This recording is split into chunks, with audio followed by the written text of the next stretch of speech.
आक्रमक पत्रकारितेला विकासाची जोड देत मराठी पत्रकारितेत वैभवशाली इतिहास घडवणाऱ्या पद्मश्री डॉक्टर प्रतापसिंह तथा बाळासाहेब जाधव यांचा ऐतिहासिक सहस्त्र चंद्र दर्शन सोहळा कोल्हापुरात दिनांक 5 नोव्हेंबर रोजी पार पडला। सोहळ्याच्या पूर्वसंध्येला राज्यातील डिजिटल मीडिया पत्रकारांच्या वतीनं डिजिटल मीडिया संपादक पत्रकार संघटनेचे संस्थापक अध्यक्ष राजा माने यांनी पुढारी कार्यालयात पद्मश्री डॉक्टर प्रतापसिंह जाधव यांचा पुष्पगुच्छ देऊन सत्कार केला व शुभेच्छा दिल्या। यावेळी त्यांच्या समवेत तेजस राऊत, उद्योजक उन्मेष साठे उपस्थित होते।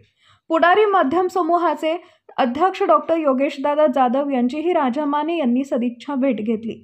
डॉक्टर बाळासाहेब जाधव यांच्या समवेत त्यांच्या मनमोकळ्या गप्पा झाल्या। राजा माने यांनी पुढारीच्या पुणे आणि अहिल्यानगर आवृत्त्यांचे कार्यकारी संपादक पद सांभाळले होते। तसेच त्यांच्या ज्यांनी आभाळ कवेत घेतले या पुस्तकातही राज्यातील एक महनीय व्यक्तिमत्व म्हणून समावेश होता। यामुळे पुढारी परिवाराशी राजा माने यांचे विशेष ऋणानुबंध आहेत। शिवशाही न्यूज प्रतिनिधी अनिल सूर्यवंशी, वैजापूर। ताज्या घडामोडी जाणून घेण्यासाठी शिवशाही न्यूज यूट्यूब चॅनलला सबस्क्राइब करा। आपण हा व्हिडिओ फेसबुकवर पाहत असाल तर फेसबुक पेज फॉलो करा आणि शिवशाही न्यूज.com या आपल्या वेबसाईटलाही भेट द्या।